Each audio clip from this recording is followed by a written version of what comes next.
Hello, hello, hello. Good afternoon, good evening, good morning. JLR investigates. Come on in, come on in.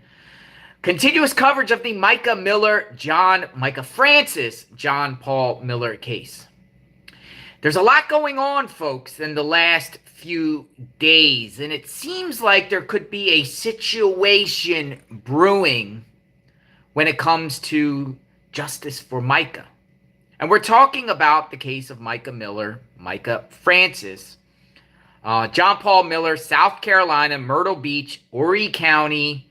And a lot of people are out there continuously, regularly advocating for justice for Micah, demanding that this guy here, John Paul Miller, the pastor at Solid Rock Church, they're demanding that he gets arrested. They're demanding the church gets shut down. They want some accountability. They want an investigation.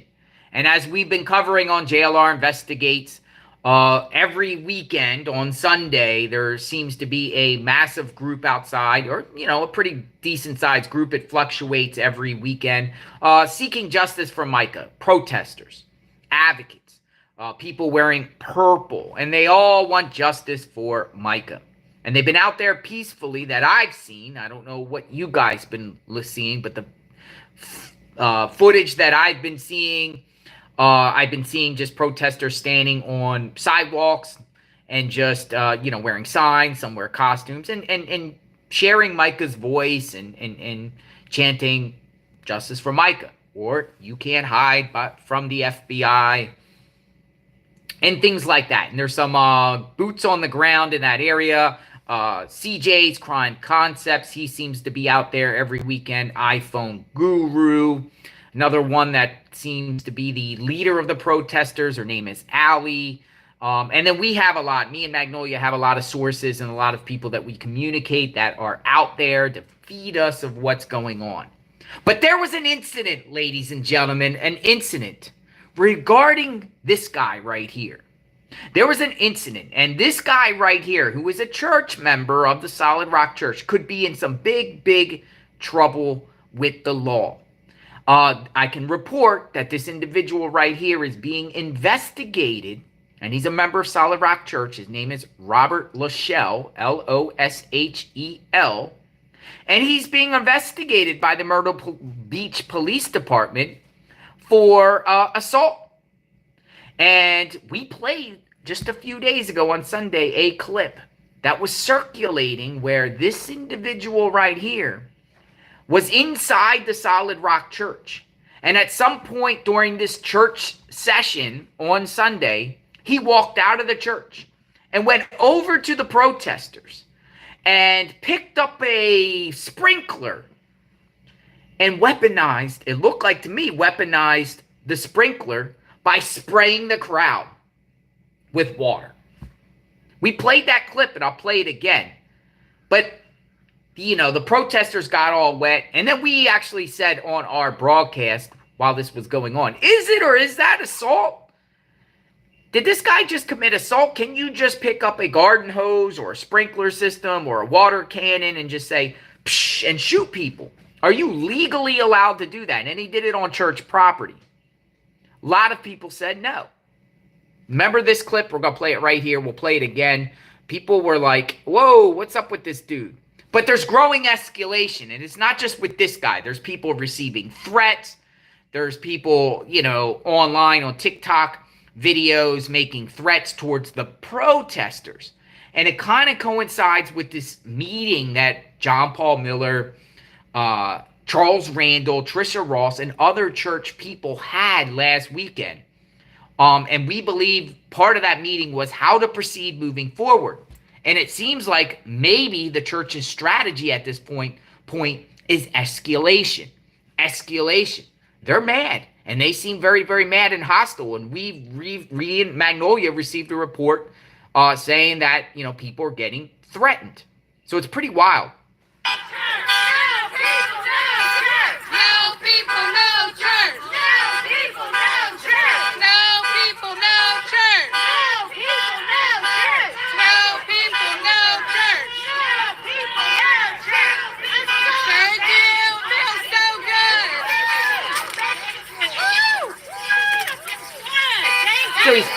spraying people, but he's playing dumb, it looks like. And this is why I told the police, I said, listen, if you're going to keep enforcing rules on our side and not on their side, you don't know who you're dealing with these people. They will push every boundary and cause every issue, and they're not trustworthy. They're not a normal church, I'm telling you. So that was circulating. We played that. Well, this guy's name is Robert Locel. And there's reports out there, and what we were told by protesters is they filed a complaint with the Myrtle Beach Police Department against him for assault. Will it stick? Will they charge him? At this time, I looked at the court web base, Horry County, and I haven't seen anything yet in reference to him. He has some stuff. He's originally from where I used to live in Pennsylvania. I looked him up. He's originally from the great Chester County, Pennsylvania, before he moved down to Myrtle Beach. Now, I don't know this guy. I don't know his justification. I don't know if he was just trying to move the sprinkler, but, I mean, that could maybe be his defense. But it clearly looked like there was some intent. It clearly looked like some intent with the acting skills, like, oops, kind of deal. So I put his info out. I put a tweet out. I want to show you. I put a tweet out. I instantly was told by people at the scene who this man was, because for a while everyone's like, who is this guy? Who's this guy that did it? And I put out a tweet actually on June 30th. June 30th was, and I said, a Solid Rock Church member identified as 67-year-old Robert Locel sprayed Justice for Mica protester today with the sprinkler hose. He is Facebook friends with Wayne Miller, father of John Paul Miller. And there he is. Remember that? Spraying. Psh. Here's his Facebook. Went to Lower Merion High School, Delaware County, Merritt Island, South Carolina, from Penn Wayne, Pennsylvania. If you look on the friends list, look who he's friends with. Imagine that. Wayne Miller, the man that went to prison for numerous fraud type of charges federally, the man that exposed himself to a undercover officer in Myrtle Beach back in the early 2000s, and the one that is suspected of burning down some churches in the Florence, South Carolina area years ago, decades ago. So he's friends. But he's also friends with, it seems like he's also friends with Trisha Ross. I did upon further review, dun, dun, dun. Upon further review, folks, Mr. Locel seems like he's friends with a few of them. Friends, Trisha Ross. Trisha Ross. Also friends with Nicholas Genist. Interesting. Very, very interesting. So and this is a public Facebook profile, of course. We always want to share public Facebook profiles. Here's my take on this. No matter how you feel about anyone in life, violence is not the answer. We don't support violence whatsoever on JLR Investigates. We disavow any type of violence. However you feel about this guy, no violence. And no violence at all. We never support violence. We don't want violent things to happen to anybody. Protesters seem like they've been in peace. But now it seems like the protesters, and we're going to talk about another incident too, about some threats. And I'm going to get Magnolia on board too, because Magnolia has some information about how, the tensions are rising. And it could lead to something. And that's why we're calling this out right now immediately, because we don't want to see anyone. We don't want to see anyone get hurt. And it might come down to it very, very soon at one of these next things, because there's a lot of pressure on the church. There's a lot of angry people that want this guy charged. And each week people are saying, why hasn't this guy been charged yet? Why isn't there any accountability yet? And it just keeps, it's like a boiling point. It's a pressure, boiling point. And I think we're going to reach the tipping point. And I don't want to see that happen. This publication, there's a few other ones, but this one I like, Myrtle Beach Online. has a report about the man, Mr. Locel, about the incident that happened, the assault incident. Could Myrtle Beach church member face assault charges for spraying Mica Miller protesters? And here's what this article says. And I'm going to actually do this. We'll make it easier. I like doing this. Always hold the photos because it's the subject matter that matters. So we're talking about this individual right here. It says a Solid Rock church member could be charged with assault and battery after he sprayed several people with water outside the church. According to South Carolina law, the member could face third-degree assault and battery charges. This is a misdemeanor, punishable with a fine up to $500, 30 days in jail. South Carolina defines third-degree assault as if the person unlawfully injures another person or offers or attempts to injure another person with the present ability to do so. Now, spraying somebody with water, I mean, if spraying somebody with water is not a crime, then what's the deterrence about getting sprayed with water? Is it just, if you don't think spraying somebody with water is not, if you don't think it's a crime, then are you saying that it's legally okay to just go around and spray people? Like, can I just go down the street and start spraying people and no repercussions criminally? I don't think so. But why did he do it? Why did he come from inside the church and do it? And there might be more to this. Because there's something brewing that we're being told inside the Solid Rock Church about members with the guidance of John Paul Miller and their feelings about the whole situation. Their empire crumbling before their eyes. And, you know, they're not happy. It is not known whether the man who sprayed the protesters has been charged. The Sun News requested the incident reports, and Myrtle Beach police spokesman Randall and Gotti did not comment on the matter. This incident happened at Solid Rock Church, June 30th. Man picked up a sprinkler that was turned on and sprayed a group of Mica Miller protesters. Here's another thing, folks. People are not understanding, or maybe they might not get it. Maybe you do.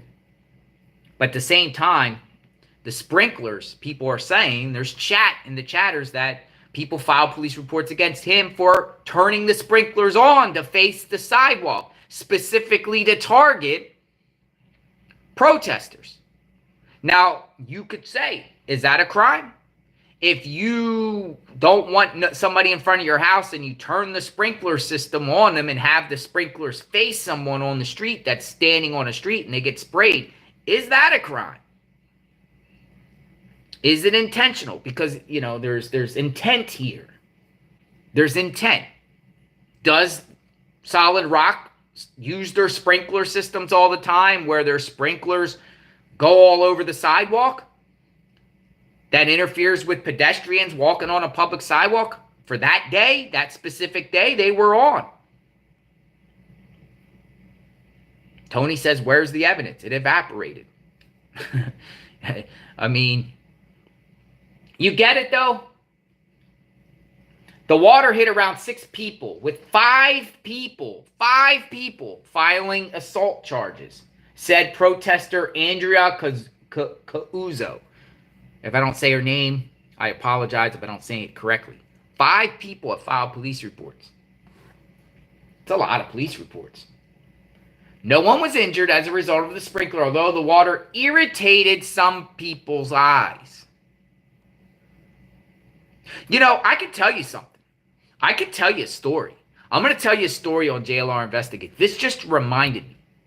So, you know, back in the day, I was involved with the protesting stuff. You know, I did a lot of protests. It's no secret. You know, I've done some protesting on high-profile cases and done some political protests and that. And I remember about 2019, I'm in Florida and I'm on the side of the road advocating for some political candidates, whatever. It's irrelevant who it is. But I'm standing there. And out of the blue, a car drives by. And this girl gets out of the car with a water gun and sprays the crowd. right? And it gets sprayed. But it isn't water. It's some sort of goose. And it ended up being like Nickelodeon gel, like some Nickelodeon type of gel. So the person leaves. Everybody gets sprayed. They got this green slime stuff on them. Person goes around the block and then does it again. Well, guess what, folks? The second time it went in my eye.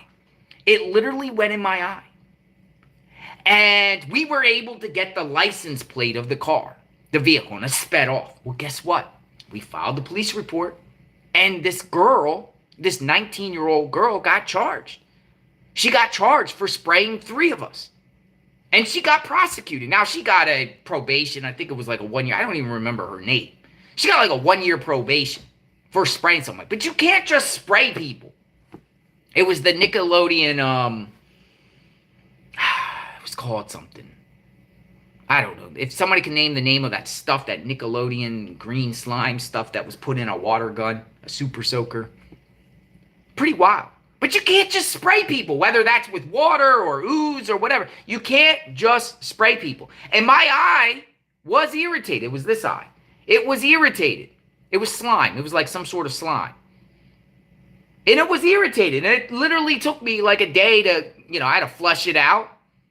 It was irritating. And somebody could go blind. So, this guy thinks he's cute, feeling cute. I don't know what it was called. Like, it was called something. I'm just trying to think. Like, I got to scrounge around for that police report.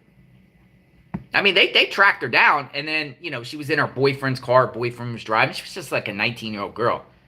But she was on a bad path anyway, because then I did the research, and I found out she was a stripper at some strip club in Pinellas County. You know what I mean? 19 years old. It's like, hopefully... And I told the prosecutor, I remember the prosecutor called me and asked me if I wanted to proceed. And I said, well, I don't want to see the girl go to prison. I don't want to see nobody go to jail or prison for that. But I want some accountability.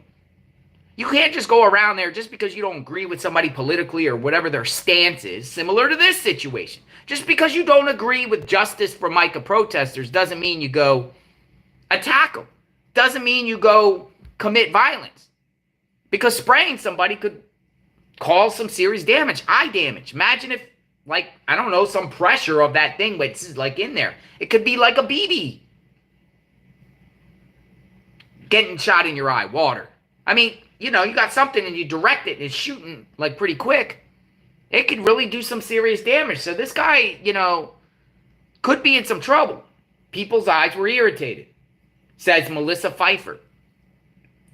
Pfeiffer was one of the women hit with water and said although she was not hurt, she felt embarrassed after the water made her white shirt appear sheer.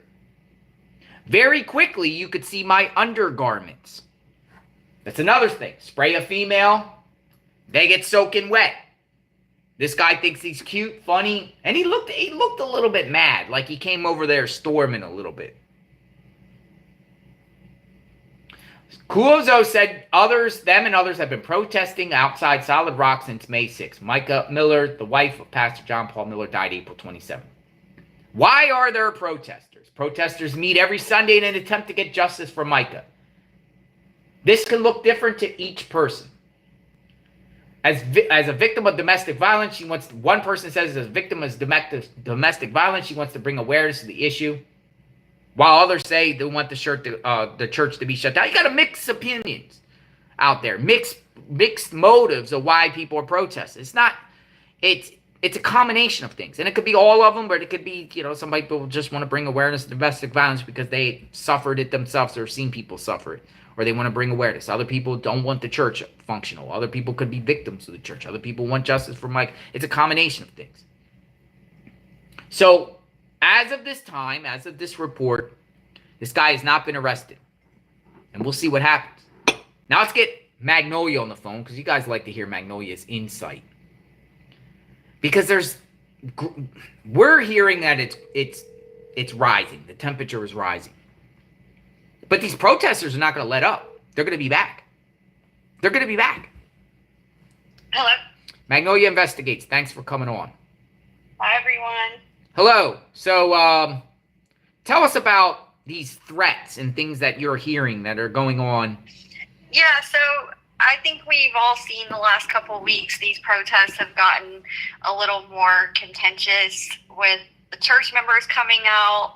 Like we saw Trisha and Nick the week before last, coming out, praying on the sidewalk. And we've seen, here and there, we've seen some of the church members come out. I think even that day we were there, someone came over to the protesters. But just generally each week, it seems like it's getting more contentious. And it's not just at the protest itself anymore. There's also threats being posted online, which is really upsetting for the protesters because they feel like the Myrtle Beach Police Department isn't helping them or supporting them. And they've reported these messages. Like what kind of messages? Yeah, I sent them to you. So one of them, it was a video on TikTok of the church member pulling up the sprinkler and spraying the protesters. And someone in the comments said, "Good for him. Next time the magazines will be full." Oh, I see it right here. Let me show it right here. I see it right here. This is a comment. Good for him. Next time the magazines will be full. Yes, and then another comment said, "Spray them again. Should have been spraying them with some lead." What? Yeah, it's just crazy. So they reported these to Myrtle Beach Police Department, and they were told that these are not a threat. So what? Not a threat? Yeah, I know. So yesterday I noticed that Robbie had posted also on Twitter about this issue. I think one of the ones that we just read. Oh no, there's also another person on TikTok that Robbie was talking about. Yeah, I'm going to get that up right now. La Chaperoni is the username, and he posted a message on someone's video saying, "I'm coming for you, man. I've been hired to take on you and 3 members of your family." And then they sent a DM that says they want to arrange a meeting where you are able to pay your hit off that's on your family. Really? Let me show this. So Robbie showed those screenshots in his tweet. So these are the things that are being posted online now, and it's happening more frequently. So according to Robbie, they sent the messages. These messages are being sent to potential witnesses of the FBI. So the police are involved. Are these people trolls, or are these people members of the church that are making these threats? Who are they? Well, my opinion, I believe that it's people from the church that are threatening the protesters, and Robbie saying that these are being sent to potential witnesses of the FBI investigation. So now we're looking at witness intimidation types of things going on. So I think they should probably stop doing this. Who do you mean by they?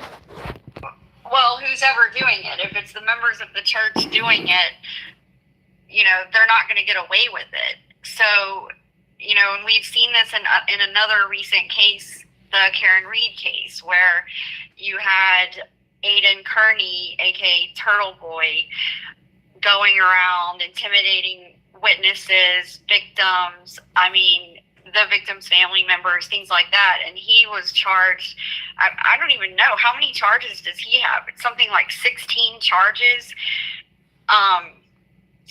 for witness intimidation, things like that. So it's very serious, and it can put you in prison for a long time. So I don't like that this is happening, and it's very unfortunate to me that Myrtle Beach Police Department didn't seem to take the protesters seriously. And several have reached out to me asking, what should we do? What can we do? They're not helping us. And so, so when they say not helping, we can report about it, and we can tell what's going on and expose the behavior. So that's what we're doing about it to help. But the police officers that are assigned at that church each week, need to be protecting those protesters because they're not doing anything wrong. And I personally, when I saw some of the videos from this past Sunday, I didn't really feel like the police were there to protect the protesters. I felt like the police were there for the church. They were more, it seemed to me that they were more worried about the church members than they were the protesters. And it just seemed like that was kind of so like a bias. They were taking. Like a bias. Yeah, I sensed it because I remember I saw a video of one of the officers telling the Spidey protester that she couldn't wear a mask in public or something like that. She was trying to get her to take the mask off. Well, the church announced that they were having Superhero Sunday. So if other people from the church are going there, I don't know if they did or not. I think honestly it was a bust. I think the whole event was a bust. But I mean, they're advertising this is Superhero Sunday. So the person showed up with the Spider-Man mask and a prison jumpsuit. That was her costume. So I can't see how wearing it was ridiculous. I can't see how wearing a mask on a public street is illegal anyway. So I think that's reaching. I mean, but for any officer even to say that is kind of strange. Yeah, I thought it was ridiculous. And they even asked her, what's the law? Can you show us that law? And she was like, no, I don't have it with me. I'd have to go look it up or something like that. But in the meantime, they tell them to take off the mask until they find the statue. Right. Just for the very idea that they would even make an issue of that kind of told me that they're not there for the protesters. And also when someone said to this police officer, oh, we're here protesting JP Miller, and the officer was like, who's JP? Here. As if they didn't know who he was or something. And if that's true, that's pretty scary to me that they wouldn't know who he is. Now, maybe they just know him as John Paul Miller, but the Myrtle Beach Police Department knows JP Miller. I mean, they had officers there that are members of the church. I personally know an officer that was a member of that church that works in the Myrtle Beach Police Department. Right. I mean, there's a mountain of police reports with his name. They know him. So it was just, I didn't get a good vibe from the police officers out there that day when I watched the videos. And now it seems like the protesters are very concerned that they're not getting any support. Well, it just seems like, okay, you got that guy, that Rochelle guy, coming specifically out. The parking lot's to the left, but he wants to come directly right to and confront the protesters. Trisha Ross wants to come right to the line, you know what I mean, and get down on her knees and pray. And I feel like that was kind of like a gaslighting. She made a new statement, by the way. She made a lot of talk the other day, I guess after she got out of the hospital. And then John Paul Miller himself came and more or less confronted the protesters. Like he's walking right there into them. Like, and he knows how people are feeling. I almost think they're all trying to bait these protesters so then they can, get the police to do something about it. That's how I feel. Yeah, and I mean, that could be what they're doing. I'm going to show a clip. Let's show a clip about John Paul Miller. It's like a few-minute clip. Stay with me on here. I'm going to show this clip real quick and show everyone John Paul Miller coming out. And I don't know if you guys showed. I don't know if we actually showed this, but he was coming out, like literally coming from the church out to the. Because now his truck is parked in the parking lot. So why would he even come out there and come nose to nose and mingle in with the protesters? Mm-hmm.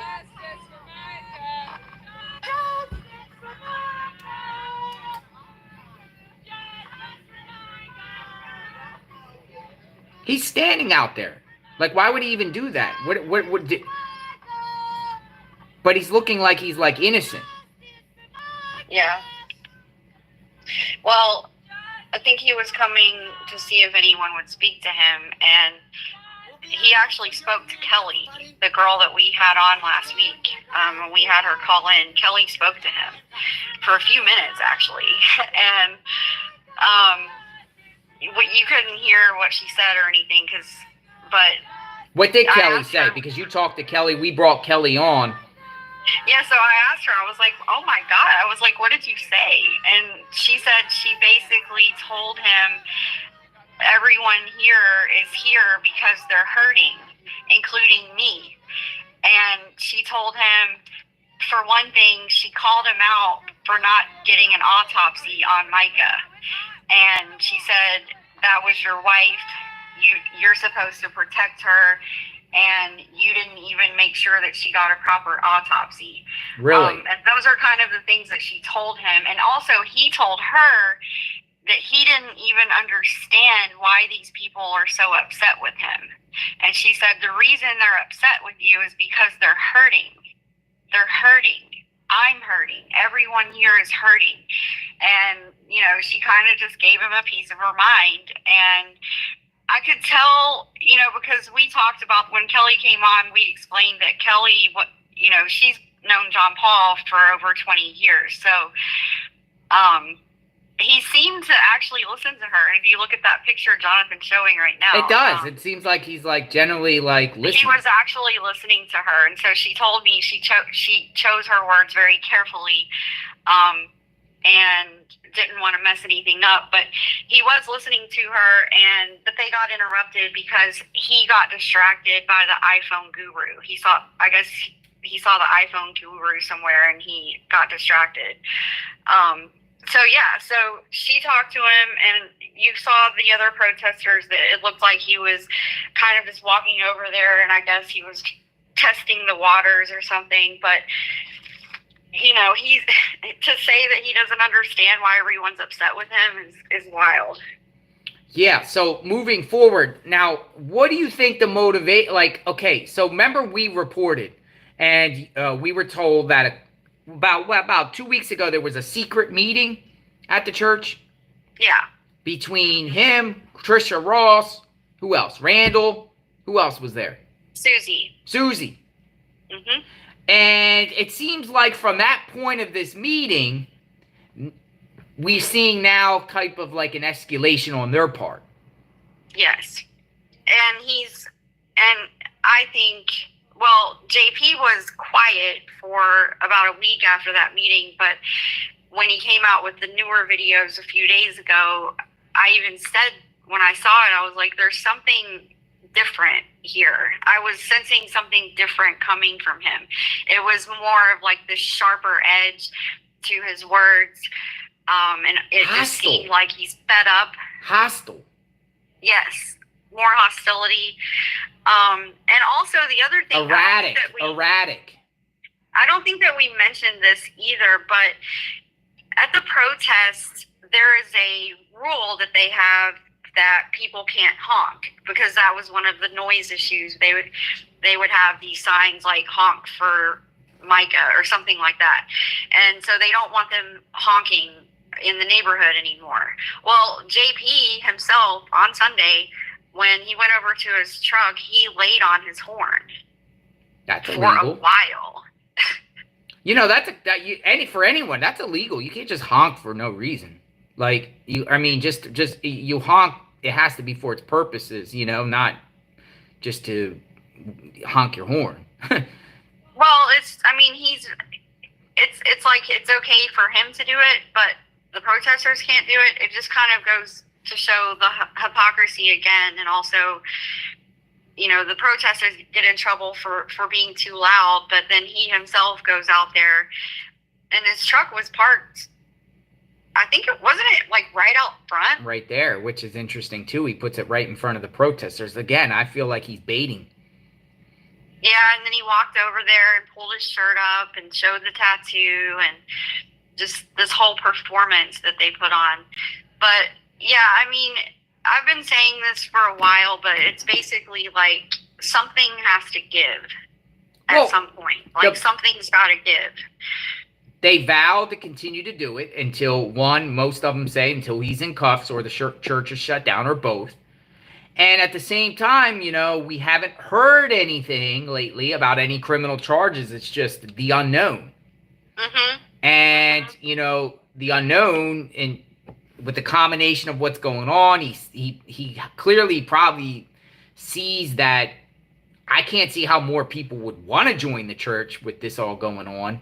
I could see more people leaving the church, and they definitely did at the beginning stages. I'm not so sure how many more have left when there's not really, doesn't seem like a lot left. You know, you got a combination of that, you know, his whole scheme is the tithing and the money. I mean, that's how he lives. And he might be looking at the finances and seeing that this is like with just the attention that the protesters are bringing to the church might be interfering with his bottom line. Well, it's for sure going to have a negative impact on any type of outreach that he would try to do as far as rebuilding the church. So, but so the strategy. I just think that the thing is, like, he's mad at the wrong people. I mean, it seems like the church is blaming the protesters for the fact that people aren't coming to the church anymore, almost. That's kind of what it seems like. They're keeping people from coming to the church, or they're giving the church a bad name. Which affects them financially. And it seems like that's who their blame is directly focused on, the protesters right now. But I just think it's also just a symptom of the overall frustration they're feeling and the pressure they're under. They're under an enormous amount of pressure, this whole group of people that continues to go there every week. The pressure is becoming untenable. That's the problem. That's what I mean when I say something's got to give, because this is unsustainable. This cannot keep on going forever, because someone will get hurt, something will happen. So I just see the situation is really boiling over, I feel like. I see the combination of that. I got to turn my notifications off. I got to turn on my whole notification. Everybody keeps sending me stuff across the board. I see a combination of that, the church, you know, his TikTok videos. I see clearly some sort of drug use. I mean, if people say that he's not under the influence when he takes these drugs, I don't know, because I can definitely see bulging veins, pupils kind of weird, just shaking, and just like he's having like things come at him at all angles and he can't take it anymore. Yeah. I mean, that's how I see it. If other people think there's a normal person here releasing TikTok videos, people might think that, but I don't. Yeah. Yeah, he's definitely feeling the extreme pressure, and it's coming from everywhere. It's coming from the protesters, it's coming from the family, because he knows, you know, they've got all of that still going on with the divorce settlement and all those things, not to mention they likely will file wrongful death suits potentially against him. So he's got pressure from the family, the FBI, the entire social media, the mainstream media. And so I think the protesters just are a physical representation of the pressure they're feeling. And so they're the ones that they're taking it out on. Well, I'm thinking here, the strategy maybe on his part is to provoke the protesters so they can violate the law, to give authorities justification to push the protesters out of there. Yeah. Because the protesters are doing everything legal, but if church people gaslight them or provoke them, and someone when the protesters takes the bait and there's some sort of lashing out or fight or anything like that, it could give law enforcement the grounds to push protesters to the other side of the street or down the road, which would then clear out that area, and then people won't really know what's going on at the Solid Rock Church. Or they could deny them the permits. Are they having permits to be there? I think that they do. I remember in the very beginning, that first protest. That was a big protest. The organizer was saying, I believe that she had said something about the permits. So yeah, I mean, if one of the protesters does something wrong or breaks the law, it could definitely end the protesting altogether. But I haven't really seen. I have to say, I mean, with the protests, I haven't really seen any protesters acting inappropriately. I think. No, I haven't seen anyone step on the foot on that property. They stay on the sidewalk and they say justice for Mica and they play her voice, and you can't hide from the FBI. I mean, there's nothing wrong with that. I mean, they're not. I don't see people cussing. I don't see people, crossing that line. I mean, they know their responsibility. They knew the rules, and I've seen thus far. And we would call it out if we say we saw a protester go up and bang on the doors, or we would call it out. We would say that's not the right way to do it. But I haven't seen anyone do anything illegal, or even on the line of being illegal. No, I haven't either. I seen it more on their end coming at the protesters. Yeah, I mean, my perception of the protesters in general is that they just all seem very passionate about seeing justice for Mica, and I feel that a lot of them have their own personal stories of why they're motivated to be there, and that includes Kelly that we talked about. So everyone has kind of a personal reason for being there. But I also think that most of these people are Christians. They go to other churches in the community, and a lot of them used to go to Solid Rock. And they feel betrayed because they went there. Yeah, so I just think, it's very personal. This case is very personal to a lot of people because so many people have endured the type of abuse that Mica did, and it's triggering for that, and people want to see change. We report, it seems like every day we hear about another domestic abuser who is let free, even though they're beating on their wife and there's proof.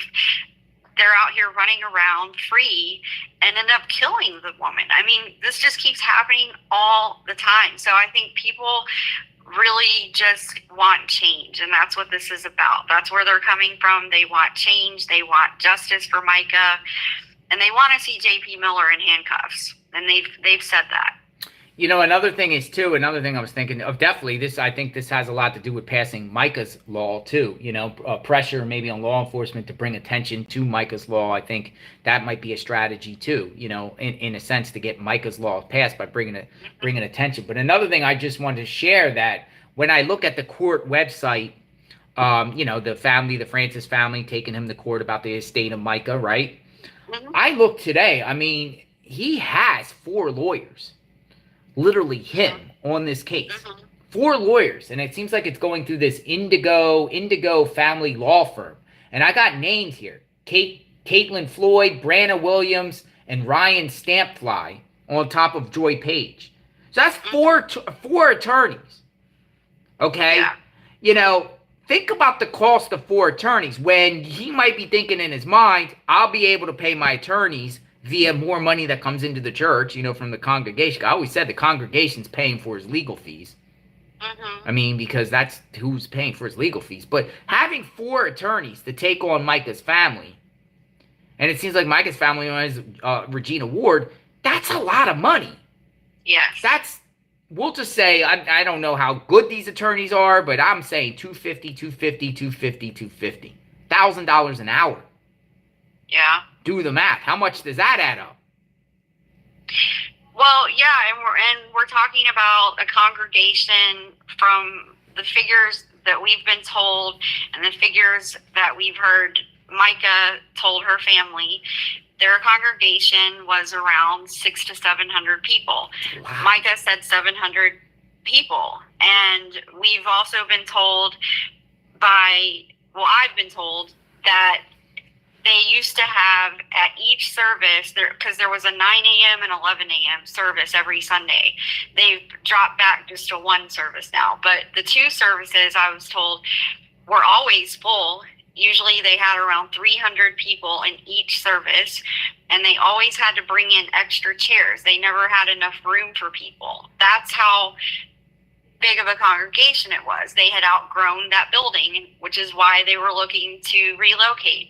So you're talking about 700 members, and now he's down to like 30. Here's the thing, though. When people go to church, And his whole preaching concept is tithing, right? Mm-hmm. And you say 700 members. How much does, when you go to church and they pass around, the bowl when you pay, how much is each person? I mean, I'm assuming everyone would put something in the pot, right? The Bible says tithing is 10% of your income. So the expectation is 10%. So I don't know if that was JP's, if JP told people 10%, but the Bible, I believe it's 10% in the Bible when it comes to tithing. So say 700 people, an average person puts $20. Some might put more, some might put less. I'll just use $20 per person for that particular sermon. It's $14,000. Mm-hmm. Just, yeah. Yeah. And that, it could be more, it could be less. I'm just having a rough estimate. I don't know. Per sermon. Yeah. So that source of income has completely dried up. Times that by 4, 15, 30, 45, 60. 60,000 a month. Well, and the other... Times that by 12, that's 1.2 million a year. Just on that aspect. And then on top of the tithing, you probably give a bunch of money on the side. Mm-hmm. Well, yeah, and the other thing that I just thought about, I didn't really think about this before, but remember we were told about Trisha Ross, just as one example, she was paid a very small salary through the church, and JP paid for everything. So he paid for her car. So remember, that church has got all those cars. I don't know if they have loans on those cars, but they're going to have to be paying. You know what I mean? So they've got a lot of probably overhead expenses on a lot of things we can't even think of right now.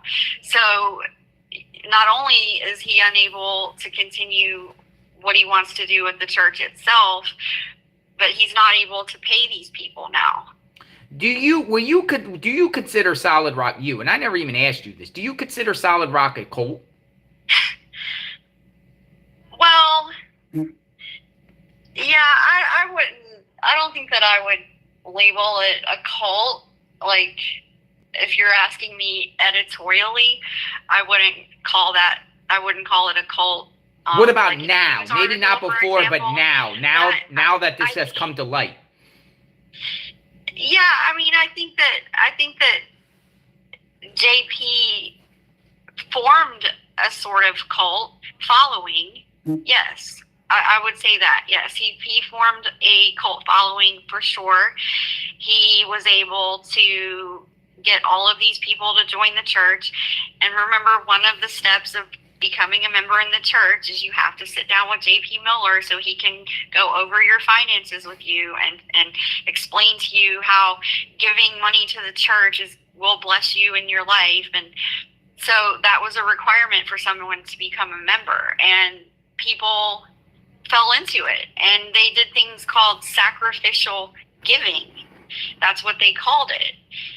That was one of the things they did for the Africa fundraising. They called it sacrificially giving money, and they did this for raising money for the church property too. Remember the property that they bought? Yeah.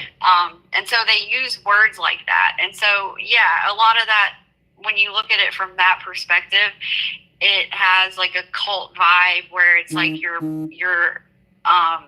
influencing these people, coercing them, I guess. But I can't say, I wouldn't go so far as to just say, yeah, it's a cult, because I think a lot of the church members actually genuinely believe the things that he was preaching on their own, even without being coerced. So some people have different beliefs, and that's the way that some people are. So I don't want to say that the whole thing is a cult, because I don't want to label these innocent people as cult members. Yeah. I mean, we've talked to, I communicate with 3 of them offline, like former members, like regularly, and they're nice people. They got out. They got out of Dodge, though. They got out of Dodge since this incident happened, which is probably the smart thing to do. I wouldn't call them cult members. I think they were just misguided. I call them Christians who were looking for a church home and they thought they had found one. Well said. Yes. Only to find out that it was all a fraud. But that's what I'm saying about the last remaining loyalists, and we're hearing, 30. There was a group that came before, but like we said, we gave our speculation that Charles Randall was bringing them in from the other church to boost it up to make it look like there's more people there when there's not. Because remember, they taped their sermons. And they would be a little bit embarrassed right now if they taped their sermons since this incident happened?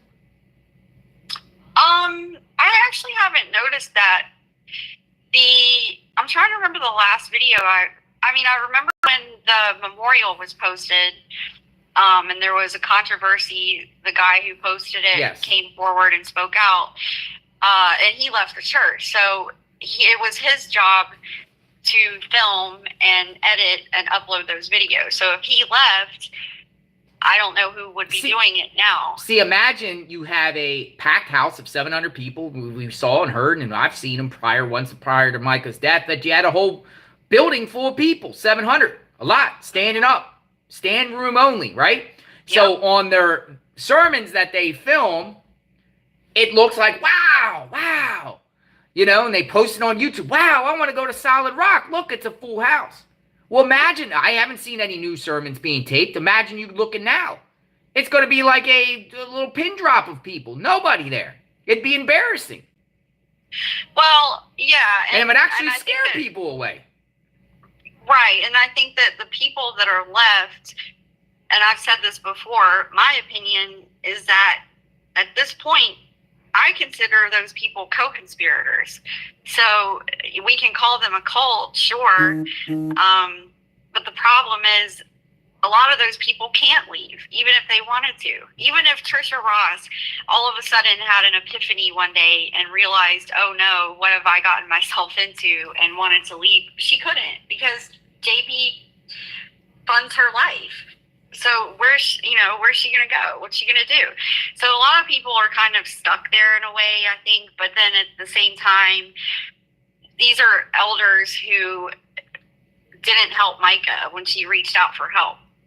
So there's a problem. So all these people that are still going there, I don't think that there's a single one of them that is genuine the way that I described the other members who left. So they got some skin in the game here, or they're involved with something. Well, and I think that those, it could be that the reason we're not seeing any taped sermons, for one thing, remember JP wasn't preaching. I don't know if he is now again, but, like 1 week, I think Randall did the sermon. And so I think that because it's such a small group at this point, I think that these Sunday quote unquote services are probably more like strategy meetings for them at this point. Like, what are we going to do about these protesters? How can we get them kicked out? Maybe gaming up ideas of how to get rid of the protesters. Maybe trying to figure out, well, we need to raise money. How can we do it? Oh, let's have Superhero Sunday, which was a complete bust. So I think that the services are probably not what they were before. Definitely not racking in money. They wouldn't want to record those because it's more at this point private meetings, so I don't think that they're going to just let anybody and everybody come in there. Do you? I personally think the church got canceled, and it's just it's hanging by the thread, and that's why the irrational behavior is coming out. Yes. And but again, how desperate will this guy get? I don't trust this guy at all. He has weapons. He's threatened to use weapons before. He has an erratic history. All his behaviors are put out in light, and I'm very concerned for anyone. I personally think he's a flight risk, and I personally think he might go Jim Jones style on something. My opinion. We're not talking about a normal pastor. Just listen to the TikTok videos the last couple of days. He hasn't given any the last couple of days, but the last few he released on the True Crime RI channel. His career's Well, over. I mean, and it's these pretty much. people are literally getting death threats. I mean, this is getting about as serious as it gets before someone gets hurt. So I do hope that the police are taking this seriously. I think you mentioned a report that they were investigating the guy with the sprinkler. If he gets arrested, do you know how much bad PR that will be for this church itself? So that's maybe why the police are not arresting anyone, because if he gets arrested, Mr. Locel, that's going to be all over TV. A Solid Rock church member charged with assault at the church. Oh, yeah, it's not going to be good when that happens. So if he's being investigated, what he did is assault. I mean, it's pretty plain and day. So you call it assault. I didn't even get your opinion on that. You think what he did was assault? Absolutely. I concur. 100%. I concur. Some people say that's why some people say yeah. Most say yeah. Some people say no. But I mean, you could clearly see his intent there. Well, for people who aren't sure, when we watched Regina Ward speak outside the courthouse that day when she did that amazing speech about Mica's Law, she explained assault and battery. She said assault is the fear or the intimidation or the threat that something will happen, which is what happened to you in Moscow, Idaho last year. Kirk Adams came up to you at the Moscow home and told you basically that he was going to harm you if he saw you in town. So the police charged him with assault. He didn't even touch you. He didn't even touch you. So that's assault. And Regina, that's how Regina explained it. It's the threat of the thing is assault. So the actual thing is battery.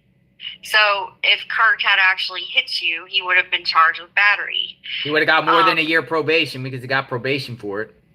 He did. So in this guy's case, he walked up to the protesters, picked up the sprinkler, aimed it right in their faces, and sprayed them with water.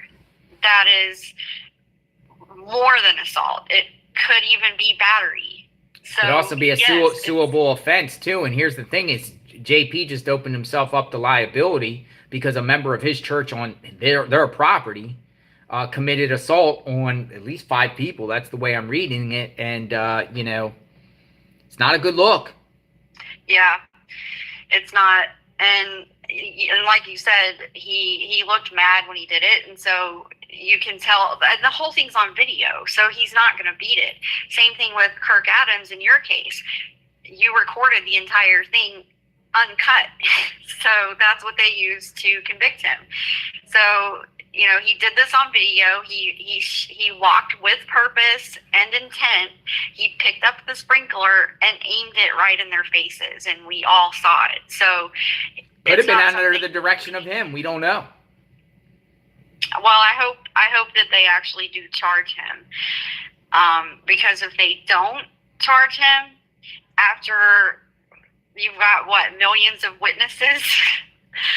I mean, if the protesters were there if the protesters were there with their own sprinkler and was spraying church members, you would think these protesters would be charged, right?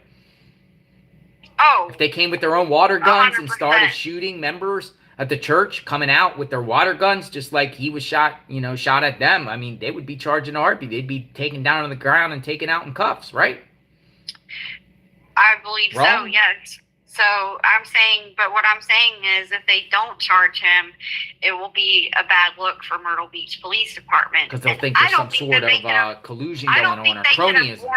I don't think they can afford any more bad press. Yeah. Personally. Because we're hearing a lot of things about Myrtle Beach Police Department. We've all seen the way they didn't act when JP was stalking her right in front of them. Which was clear criminal crimes, basically, on Mica. I mean, clear as day, the guy should have been charged. And if he was charged, she could be alive today. Mm-hmm. Yep. Now, Yeah. now I'm not hearing any signs or anything about family members or anyone affiliated with Mica suing the police department. Have you heard anything about that? No. Okay, me neither. I'm just wondering, is there some sort of responsibility of law enforcement here that failed Mica? Well, yeah, I mean that's my point. It's we've already seen that they have, in my opinion, Myrtle Beach Police Department has a black eye because of that. And so if they're not supporting these protesters and charging this guy, it's just going to make them look terrible. Yeah. Remains to be seen. Anything else you would like to add, Miss Magnolia? No, I think that's it. I mean, we were just covering another church, what we considered a cult, out of the Bryson Muir case in Indiana, and we were just covering that, and it was just wild that we were learning a little bit about Straightway Ministries and their tithing process, right? Most of the members have to give all their wealth to the church. Mm-hmm. It's pretty wild. Yeah, I would consider Straightway a bona fide cult. And the reason I say that is because people literally live there. That's their entire life. They depend on that church for their basic needs. So, yeah, it's a bona fide cult, Straightway. But I also think with Solid Rock, there's still a lot we don't know. Yeah. Oh, yeah. When all the charges come out and the documents that'll come with it, people will probably be blown away. Absolutely. Thanks for coming on, Magnolia.